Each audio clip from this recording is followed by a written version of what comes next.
सभी मित्रों को नमस्कार। मित्रों, हिंदी साहित्य समागम चैनल पर आपका हार्दिक स्वागत और अभिनंदन है। जैसे कि आपको पूर्व में मालूम होगा कि हिंदी साहित्य समागम चैनल के माध्यम से आपको टीजीटी, पीजीटी, नेट, जीआरएफ और एलटी शिक्षण अभिरुचि से संबंधित महत्वपूर्ण प्रैक्टिस सेट और व्याख्यात्मक क्लासें चलाई जाती है। और इसी कड़ी में हमने इससे पूर्व 2 प्रैक्टिस सेट देखे थे हिंदी साहित्य से। और हिंदी साहित्य के अंतर्गत आपको व्याकरण के बेहतर क्वेश्चन मिलेंगे, हिंदी साहित्य के क्वेश्चन मिलेंगे और साथ ही संस्कृत के भी क्वेश्चन मिलेंगे।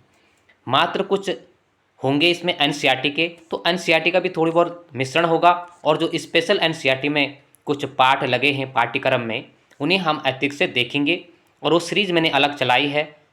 उस सीरीज में हम अभी तक पढ़ चुके हैं, छायावाद के चारों कवियों का अध्ययन हम कर चुके हैं, जयशंकर प्रसाद, पंत, निराला और महादेवी वर्मा।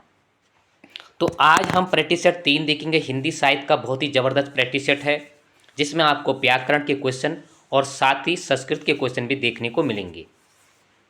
तो इस प्रैक्टिस सेट को आज प्रारंभ करते हैं। लेकिन आपसे कहना चाहूँगा, अगर आप इस चैनल में नए हैं तो प्लीज़ इस चैनल को सब्सक्राइब कीजिएगा, लाइक और आप शेयर भी कीजिएगा, और अपने दोस्तों तक इसे पहुंचाने का कष्ट भी कीजिएगा। तो देखते हैं आज के प्रैक्टिस सेट का पहला क्वेश्चन देखते हैं। सुमित्रानंदन पंत की सुप्रसिद्ध कविता परिवर्तन उनके किस काव्य संकलन में सर्वप्रथम प्रकाशित हुई थी? गुंजन, ग्राम्य, पल्लव, युगांत। तो इसका सही आंसर क्या होगा? परिवर्तन। ये यूजीसी नेट में भी लगा हुआ है। तो परिवर्तन पल्लव में है। ठीक है, परिवर्तन पल्लव में है। इस पॉइंट को याद रख लेना आप लोग। जो परिवर्तन कविता है, यह पंत जी की यह कविता जो परिवर्तन है, यह पल्लव में है। ठीक है, और पल्लव का प्रकाशन जो है 28 में हुआ था। कल भी हमने परसों भी इस पर चर्चा की थी। उच्छ्वास, ग्रंथि, वीणा, पल्लव, गुंजन, ये छायावाद की उनकी प्रसिद्ध रचना है। आगे हम देखते हैं क्वेश्चन नंबर 2। कामायनी की सरदा का प्रतीक है। कामायनी जो एक महाकाव्य है प्रसाद जी का, उसका प्रतीक है बुद्धि, मन, हृदय, आनंद। तो सरदा किसका प्रतीक है? तो सरदा जो है हृदय का प्रतीक है। ठीक है, इसमें 4 पात्र हैं और चारों पात्र को प्रतीक में दर्शाया गया है। मन जो मनु है वह मन का प्रतीक है, सरदा हृदय का प्रतीक है, ईड़ा बुद्धि का प्रतीक है और कुमार जो है मानव का प्रतीक है। इसमें 4 पात्र हैं, मनु, सरदा, ईड़ा और कुमार। ठीक है, सरदा सर्ग भी है, एक पॉइंट नोट कर लेना। इसमें आनंद है, आनंद अंतिम 15 सर्गों में से अंतिम सर्ग जो है आनंद है, पहला सर्ग जो है चिंता है। ठीक है, और इसमें सर्गों की बात करें तो चिंता, आशा, श्रद्धा, काम, वासना, लज्जा, कर्म, ईर्ष्या, ईड़ा, स्वपन, संघर्ष, निर्वेद, दर्शन, रहिष, आनंद। इसमें 15 सर्ग हैं। तो जैसे कि पूर्व में मैंने कहा कि इस प्रकार से तो आपको पात्र भी होने चाहिए और सर्ग ना भी हो तो सर्गों की संख्या मालूम होनी चाहिए। हम कामायनी की बात करें तो इसमें अंगी जो रस है, इसमें शांत या निर्वेद रस है। ठीक है, दर्शन की बात करें तो समर्थतावाद और आनंद दर्शन इसमें है। ठीक है, और मुख्य इसमें कभी अगर छंद पूछा गया तो छंद की बात करें तो तांडक छंद इसमें है। ठीक है, आगे हम प्रश्न देखते हैं। प्रश्न नंबर 3, अनाम दास का पोथा शीर्षक उपन्यास के लेखक हैं वृंदावन लाल, भगवती चरण वर्मा, अमृतलाल, हजारी प्रसाद द्विवेदी। तो काफ़ी प्रसिद्ध है अनाम दास का पोथा।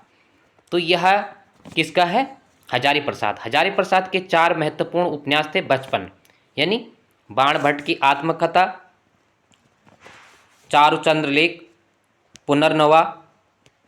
ठीक है, और बाण भट्ट की आत्मकथा, चारुचंद्र लेख, पुनर्नवा और चौथा अनाम दास का पोथा। चारों काफ़ी प्रसिद्ध हैं और नेट में जो है इनका बाण भट्ट की आत्मकथा लगी हुई है। आगे हम चौथा नंबर का प्रश्न देखते हैं।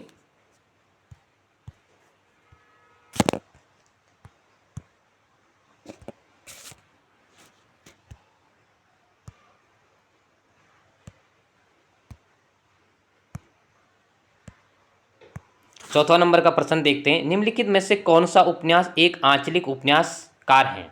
इसमें से कौन सा उपन्यासकार ऐसे जो आंचलिक उपन्यासों की रचना की थी? यशपाल, जैनेन्द्र कुमार, राही, मासूम रजा, अज्ञे। तो इसमें से कौन से हैं? काफ़ी प्रसिद्ध है। तो इसमें जो है राही मासूम रजा जो है आंचलिक उपन्यासकार हैं। ठीक है, रेणु भी है महिला आंचल, लेकिन इसमें उनका नाम नहीं दिया। ये पॉइंट आप नोट कर लेंगे। अगला प्रश्न हम देखते हैं, पांचवा प्रश्न हम देखते हैं। सरकटी लांस उपन्यास के लेखक हैं बाबू देवकीनाथ खत्री, गोपाल राम गैमरी, लज्जा राम मेहता और इनमें से कोई नहीं। तो पांचों का क्या आंसर होगा? सरकटी लांस, गोपाल राम गैमरी। ठीक है, काफ़ी प्रसिद्ध हैं इनके उपन्यास, आप इस पॉइंट को भी नोट कर लेना। इनके उपन्यास काफ़ी प्रसिद्ध हैं। ठीक है, आगे हम छठा नंबर का प्रश्न देखते हैं।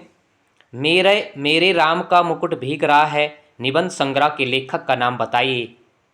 हजारी कुबेरनाथ, विद्यापति मिश्र, हजारी प्रसाद द्विवेदी, विवेकी राय। तो मेरे राम का मुकुट भीग रहा, काफ़ी प्रसिद्ध रचनाएं हैं। ये ललित निबंधकार है। ठीक है, तो छठा का क्या होगा? विद्या निवास मिश्र। और हजारी प्रसाद भी क्या है? ललित निबंधकार हैं। और 2021 में पूछा गया था कि ललित निबंधकार कौन थे। ठीक है, 3 क्वेश्चन निबंध से पूछे गए थे, इस पॉइंट को भी आपको नोट करना है। तो हजारी प्रसाद भी हो गए, कुबेरनाथ और विद्यापति, ये तीनों, विद्या निवास, ये तीनों क्या हैं? ये जो हैं ललित निबंधकार हैं। ठीक है, इस पॉइंट को भी आप नोट कर लेना। छठा नंबर है अपराजिता के लेखक हैं। सातवां नंबर का प्रश्न है अपराजिता के लेखक हैं नरेंद्र शर्मा, अंचल, दिनकर, माखनलाल चतुर्वेदी। तो सातवां का क्या होगा? 2, यानी आंचल के आई। 8 नंबर का प्रश्न है जब उपमेय में उपमान की संभावना प्रकट की जाए तो तब होता है। तब वहाँ पर कौन सा अलंकार होगा? जहाँ पर उपमेय और उपमा की, जहाँ उपमेय और उपमान की संभावना प्रकट की जाए तब होता है, वहाँ पर कौन सा अलंकार होगा? उपमा, रूपक, दीपक, उत्प्रेक्षा अलंकार। तो इसमें से कौन सा होगा? जहाँ संभावना प्रकट की जाए। अब संभावना प्रकट कहाँ पर की जा सकती है? इसका आंसर होगा यानी 4, उत्प्रेक्षा अलंकार। उत्प्रेक्षा का मतलब उम्मीद ही होती है, अपेक्षा ही तो होती है। अगर उपमा की बात करें हम, तो उपमा के 4 अंग हैं और 3 इसके भेद हैं, पूर्ण उपमा, मालो उपमा, लुप्तो उपमा। ठीक है, अब उपमा देखो, उपमा को जिसके समान बताया जाए वहां पर उपमा अलंकार की सम्मान होती है। ठीक है, रूपक अलंकार, उपमेय को उपमान के रूप में दिखाया जाए, उपमेय को ही उपमान के रूप में दिखाया जाए और अभेद रहित आरोप किया जाए, वहां पर रूपक अलंकार होगा। दीपक अलंकार कहां पर होगा? प्रस्तुत उपमेय अप्रस्तुत उपमान दोनों का एक धर्म का होना, वहां दीपक अलंकार होगा। उपमेय और उपमान दोनों का एक धर्म होना, वहां पर दीपक अलंकार होगा। ठीक है, तो आप इन पॉइंटों को, महत्वपूर्ण पॉइंटों को भी नोट करेंगे। संभावना, जैसे पिछली बार की बात करूं तो लेक्चरर में एक पूछा गया था बिंब प्रतिबिंब, शायद में क्वेश्चन अभी आएगा। तो ऐसे नहीं कि आपको उदाहरण, उपमा, किसी भी अलंकार का उदाहरण पूछा जाएगा, आपको सीधा उसका अर्थ, उपमा क्या होता है, उपमा क्या होती है, रूपक क्या होता है, संदेह अलंकार क्या होता है, सीधा पूछा जाएगा कभी कभी। तो इस प्रकार से क्वेश्चन भी बनते हैं। अगला हम देखते हैं 9 नंबर का प्रश्न है तरिणी के ही संग तरल तरंग में तरिणी डूबी थी हमारी ताल में। इसमें प्रयुक्त अलंकार है श्लेष, यमक, रूपक, उत्प्रेक्षा। तो इसमें कौन होगा? तरिणी के ही संग तरल तरंग में, तो कौन सा अलंकार होगा? इसमें होगा यमक। 2 बार मैं इसको दोहरा रहा हूं कि जिससे आपके समझ में आ सके और कम समय में आपको आंसर देना होगा, क्योंकि आप ऐसे अपनी मानसिक क्षमता को, इसी प्रकार क्षमता को, अगर यही क्षमता आपकी रहेगी तो आने वाले एग्जाम में इस ऐसे ही प्रैक्टिस सेटों से आपको काफ़ी हेल्प मिलेगी, मदद मिलेगी। वहाँ पर आपका आकलन करना अच्छा हो जाएगा, बहुत ही बेहतर। वहाँ पर आप सटीक और एक तर्कपूर्ण आकलन कर सकते हैं। 10वां नंबर का प्रश्न है निम्नलिखित में से अर्थोलंकार कौन सा है? अर्थोलंकार कौन सा है? प्रतिवस्तु उपमा, अनुप्रास, यमक, वक्रोक्ति। तो अर्थ अलंकार कौन सा है? तो 10वां का क्या होगा? प्रतिवस्तु उपमा, ठीक है।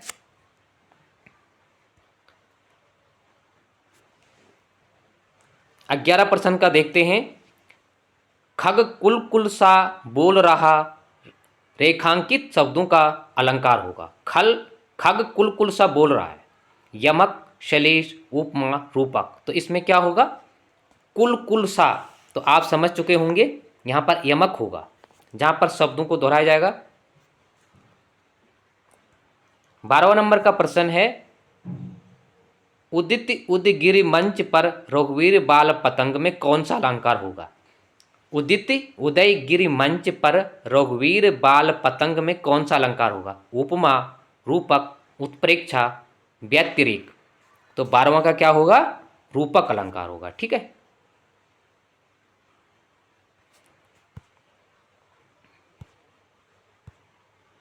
अगला क्वेश्चन हम देखते हैं।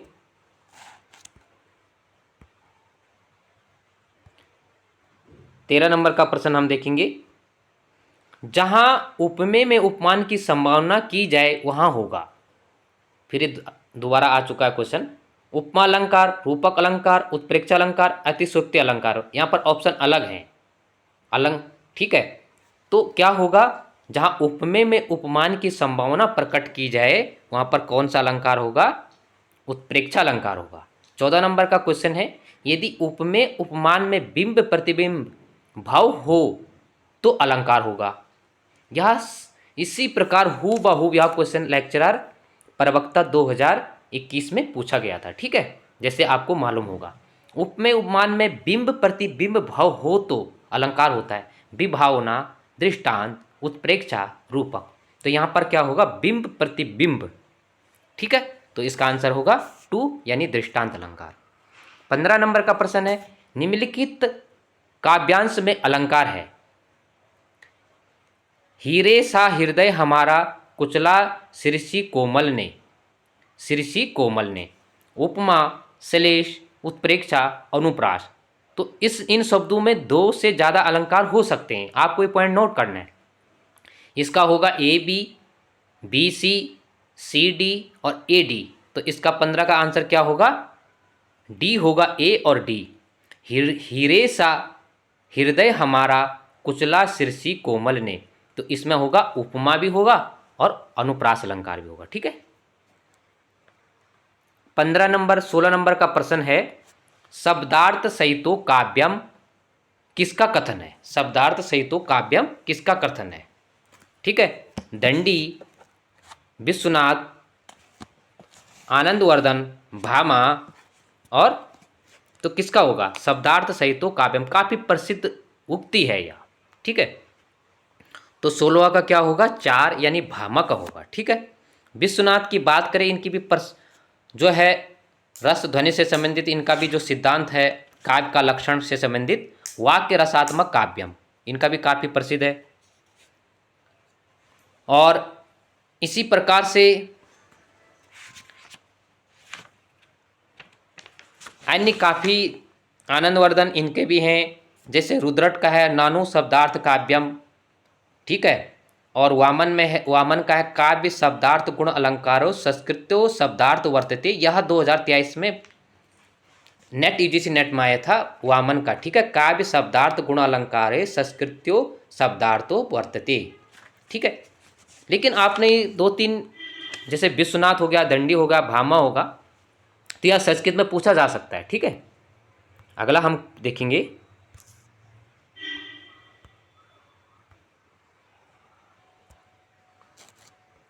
सत्रह नंबर का प्रश्न देखेंगे। है अवमानिशा उगलता गगन घन अंधकार में अलंकार है। मानवी, उत्प्रेक्षा, उपमा, यमक। तो पूर्व में भी यह पहले प्रैक्टिस सेट में भी यह क्वेश्चन आया था। तो इसमें कौन सा अलंकार होगा 17 में? यानी मानवी अलंकार होगा, ठीक है। 18 नंबर का प्रश्न है, राज्य भाषा आयोग के प्रथम अध्यक्ष कौन थे? बाल गंगाधर तिलक, मुंशी अयंगर, बाल गंगाधर खरे और काका साहब कालेलकर, ठीक है। तो राजभाषा के प्रथम जो अध्यक्ष थे वो कौन थे?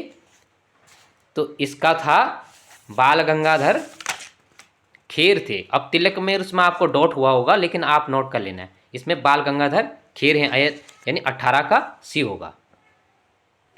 19 नंबर का प्रश्न है, संघ की राजभाषा हिंदी और लिपि देवनागरी होगी या संविधान के किस अनुच्छेद में वर्णित है?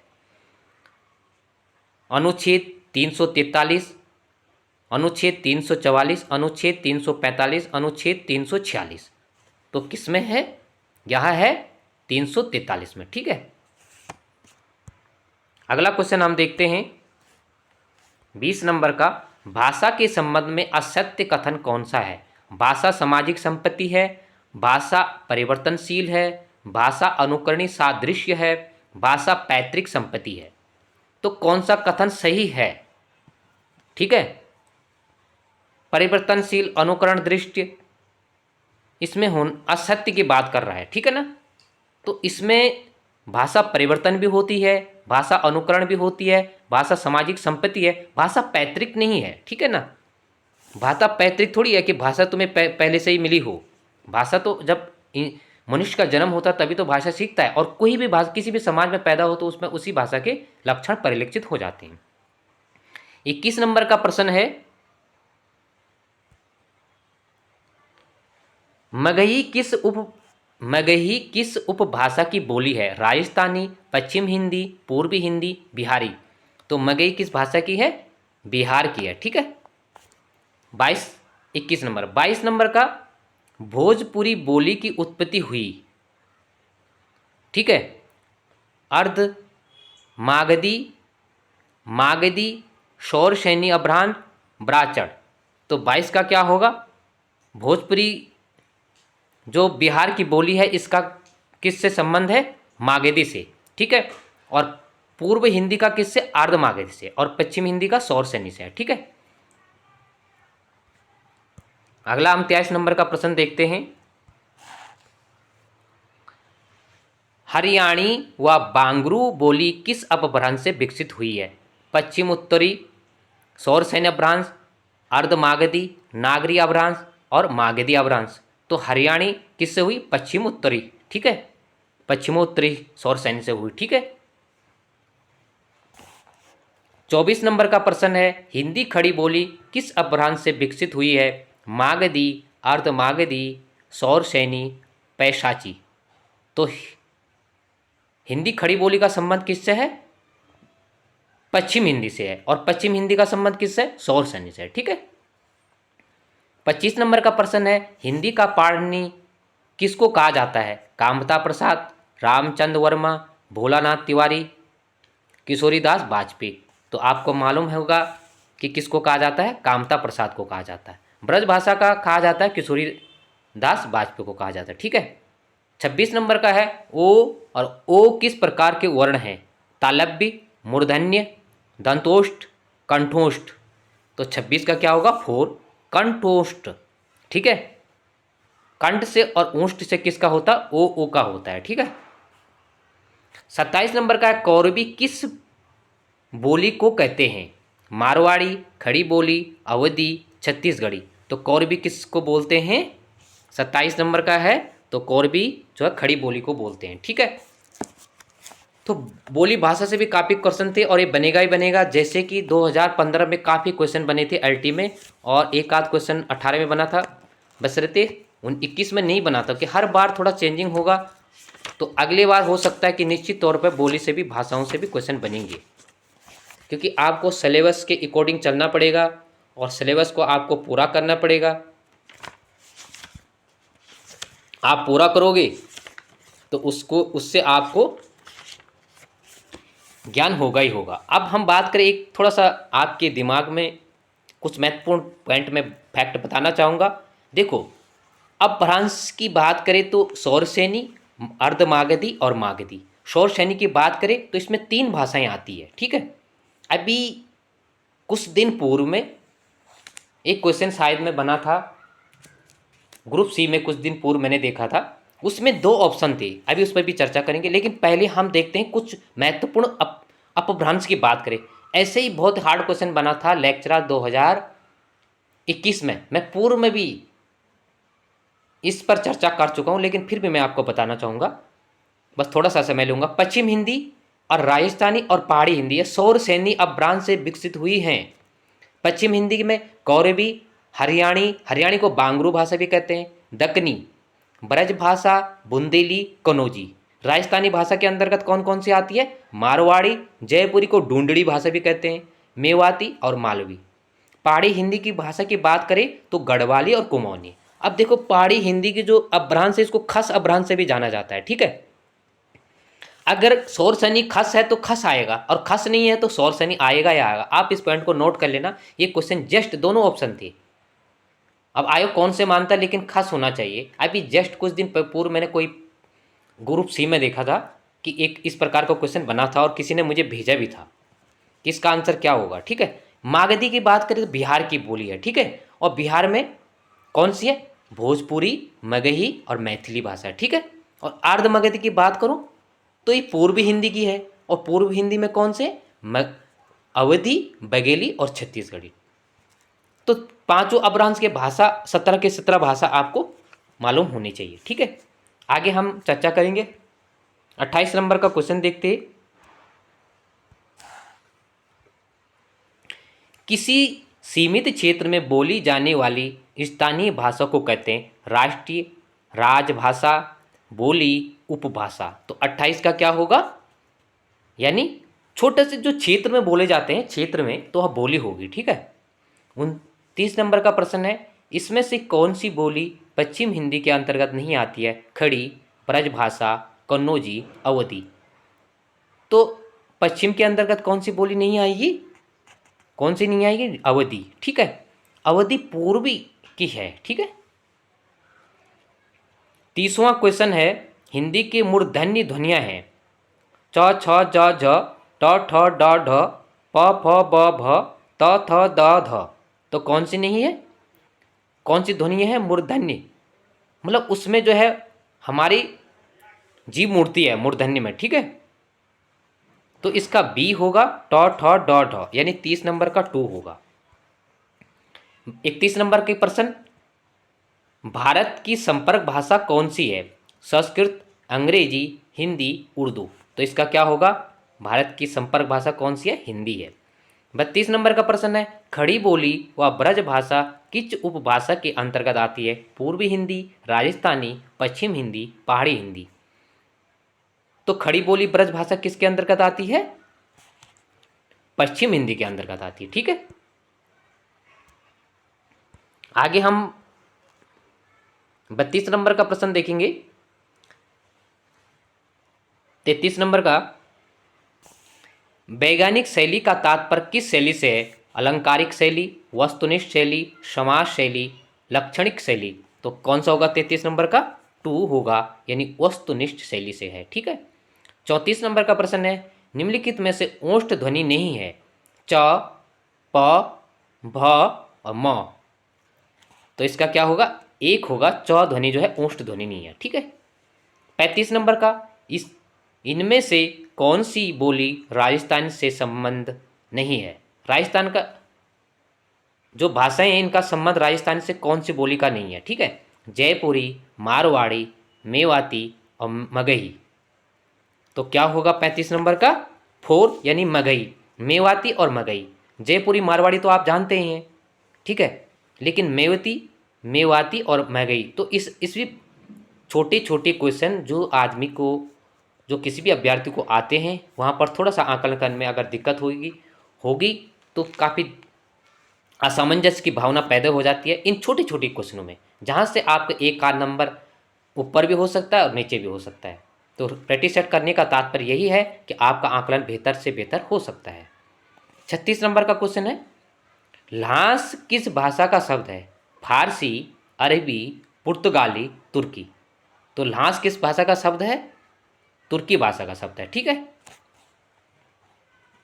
देखो तुर्की भाषा के शब्द जैसे होते हैं, काफ़ी तेज होते हैं और काफ़ी एक जोशीले होते हैं, जैसे तमंचा, चाकू, ठीक है, ल्हास, इस प्रकार के तुर्की शब्दों की पहचान है, ठीक है।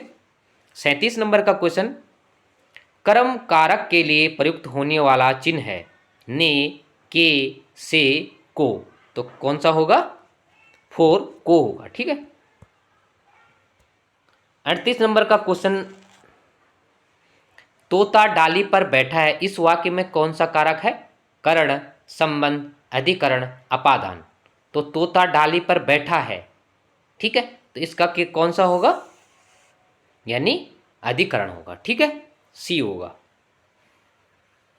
अधिकरण पर में, ठीक है, पर और में, पर है ना वहां पर। 39 नंबर का प्रश्न है, वह कार मेरी है, वह कार मेरी है, इस वाक्य में कौन सा कारक है? करण, संबंध, संप्रदाय, अधिकरण। तो क्या होगा इसका? टू, यानी संबंध होगा, ठीक है। 40 क्वेश्चन, इनमें से उसने उसे छल से पराजित किया, उसने उसे छल से पराजित किया में छल से कौन सा कारक है? तो कौन सा कारक होगा? कर्ता, करण, अपादान, कर्म।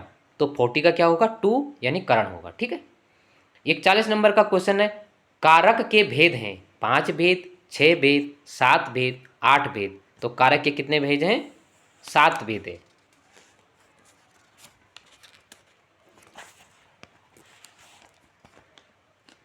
इकतालीस का,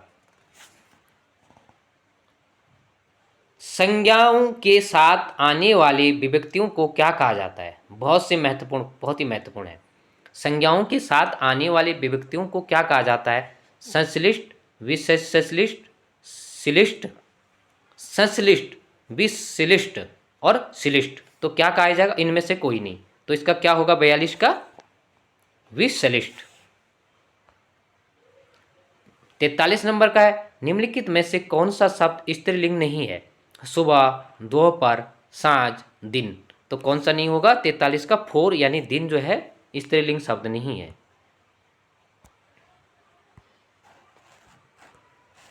44 नंबर का क्वेश्चन देखेंगे, ऋषि का स्त्रीलिंग है ऋषिणी, ऋषि पत्नी, ऋषिका और ऋषि। तो इसका 44 का क्या आंसर होगा? तो ऋषि का ऋषि पत्नी होगा, ठीक है। 45 नंबर का, निम्नलिखित में से कौन सा शब्द पुल्लिंग है? आय, व्यय, नहर, लहर। तो 45 का क्या होगा? व्यय, ठीक है। 46 नंबर का है, निम्नलिखित में से कौन सा शब्द स्त्रीलिंग नहीं है? झुरमुट, अंत्येष्टि, इच्छा, निराला। तो इसका क्या होगा? 46 का डी, यानी निराला। 47 नंबर का है, निम्नलिखित शब्दों में से स्त्रीलिंग शब्द है? टकसाल, दाग, घर, खीरा। तो इसका क्या होगा? टकसाल। 48 नंबर का प्रश्न है, निम्नलिखित शब्दों में से एक स्त्रीलिंग शब्द है? डोर, रस्सा, धागा, सूत। रस्सी होना चाहिए था इसको, ठीक है। तो क्या होगा? 48 नंबर का एक होगा डोर, ठीक है। 49 नंबर का प्रश्न है 49, निम्नलिखित शब्दों में से एक पुल्लिंग है? चाय, शिकंजी, लस्सी और दही। तो इसका क्या होगा? 4, दही खट्टा है, खट्टी है। दही खट्टी है, नहीं दही खट्टा है होता है, ठीक है। कई बार ऐसे क्वेश्चन बन चुके हैं। 50 नंबर का प्रश्न है, विद्यार्थी आ रहे हैं वाक्य में साधु का वचन निर्धारित कीजिएगा। एक वचन, बहुवचन, द्विवचन। तो 50 का क्या होगा? बहुवचन। साधु का होगा बहुवचन। इसमें विद्यार्थी आ रहे हैं नहीं, साधु आ रहे हैं होना चाहिए था इसमें। 51 नंबर का प्रश्न है, निम्नलिखित शब्दों में से एक वचन है? प्राण, दर्शन, ओट, तेल। तो 51 नंबर का क्या क्वेश्चन का सही आंसर होगा? तेल। 52 का है, साधु आ रहे हैं वाक्य में साधु का वचन निर्धारित कीजिएगा। एक वचन, बहुवचन, द्विवचन। तो साधु आ रहे हैं, इसमें क्या होगा? बहुवचन है। ऊपर भी इसी प्रकार से शब्द विद्यार्थी आ रहे हैं, विद्यार्थी होना चाहिए था या साधु होना चाहिए था। 53 नंबर का प्रश्न है, हिंदी भाषा में वचन कितने प्रकार के होते हैं? तो हिंदी भाषा में वचन कितने प्रकार के होते हैं? यानी 2, एक वचन और बहुवचन। संस्कृत में 3 वचन होते हैं, ठीक है, और अंग्रेजी में भी 3 वचन होते हैं। 54 नंबर का प्रश्न है, चिड़िया शब्द का प्रयोग बहुवचन में क्या होगा? चिड़िया, चिड़ियाएँ, चिड़ियों, चिड़ियों, चिड़िए। तो चिड़िया का शब्द का बहुवचन क्या होगा? चिड़ियाएँ, ठीक है, यानी 54 का 1 होगा। 55 का है कह, 55 का कह धन अपि की संधि विच्छेद होगी। कपि, कपियः, कर्पि, कपि, कपि, कपियः, कर्पि, कोपि, तो इसका डी होगा कोपी। ये एस वाला चिन्ह होता है हलंत के बाद अ से पहले लगाया जाता है। संस्कृत का इस प्रकार से शब्दों में होता है, जैसे आप जानते हैं। 56 नंबर का प्रश्न है विद्यालय का सही संधि विच्छेद है। विद्याधन आलय, विद्यधन आलय, विद्याधन ओलय, विद्याधन भ्यास। तो विद्याधन, विद्या का क्या होगा, विद्याधन आलय, यानी 56 का क्या होगा, ए होगा, ठीक है, विद्याधन आलय विद्यालय। 57 नंबर का है प्रतिधन आरोपण, प्रत्यारोपण, प्रतिरोपण, प्रत्यारोपण, प्रत्यारोपण। तो इसका सी होगा, प्रति नहीं होगा, प्रत्यारोपण होगा, ठीक है, दोनों शब्दों को मिलाकर प्रत्यारोपण हो, यानी 3 आंसर होगा इसका प्रत्यारोपण 57 का। 58 का है दैत्याधन अरि, दैत्यार्थी। 58 नंबर का प्रश्न है दैत्य धन अरि, दैत्यारी एक उदाहरण है। व्यंजन संधि, स्वर संधि, विसर्ग संधि, इसमें से कोई नहीं। तो 58 का क्या होगा, स्वर संधि होगा। 59 नंबर का प्रश्न है उद्योग का संधि विच्छेदन है। उत धन योग, उद धन योग, उद धन योग, उत धन योग। तो इसका सही आंसर क्या होगा, 59 का उत धन योग होगा, उद्योग, ठीक है।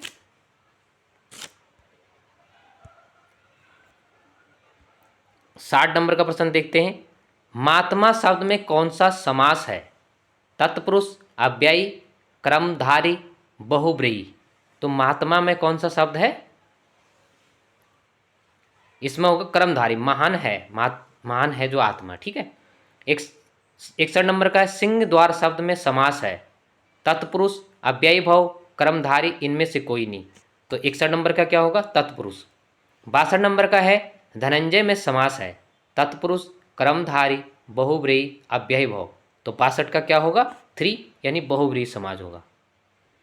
63 नंबर का प्रश्न है जय प्राजय में कौन सा समास होगा। अव्ययी, बहुब्रीहि, द्वंद्व और द्विगु। तो जय और प्राजय में द्वंद्व समाज होगा, ठीक है।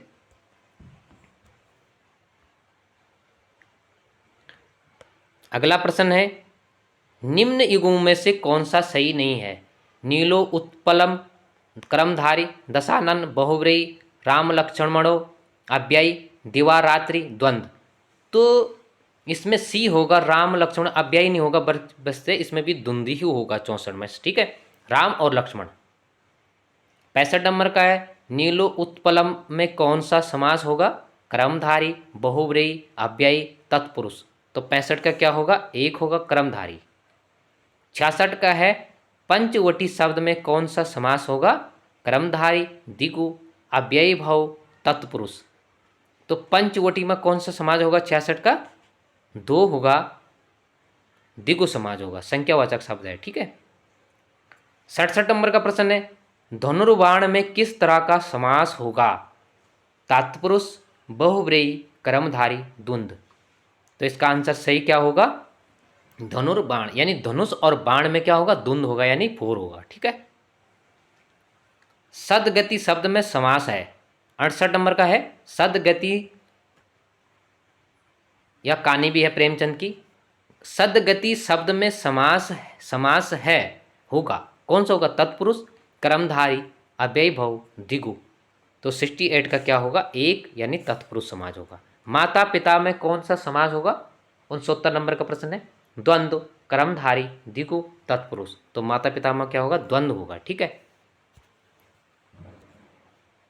70 नंबर का है प्रत्यय रहित शब्द है। मर्मज्ञ, वैज्ञानिक, कृपालु, अनुवाद। तो प्रत्यय रहित शब्द कौन सा होगा, 70 नंबर का क्वेश्चन है, अनुवाद, यानी डी होगा इसको, ठीक है। तो आज हमने 70 नंबर फिर हम करेंगे। और दोस्तों आज के लिए इतना ही। यह प्रैक्टिस सेट अगर आपको अच्छा लगे तो इसको सब्सक्राइब कीजिएगा, लाइक कीजिएगा, अपने दोस्तों तक भी पहुंचाने का कष्ट कीजिएगा, जिससे कि यह बेहतर ज्ञान आपके अन्य मित्रों तक भी पहुंच सके और अन्य मित्रों को भी इसका लाभ मिल सके। तो मित्रों, आज के लिए इतना ही। सभी मित्रों को एक बार पुनः धन्यवाद।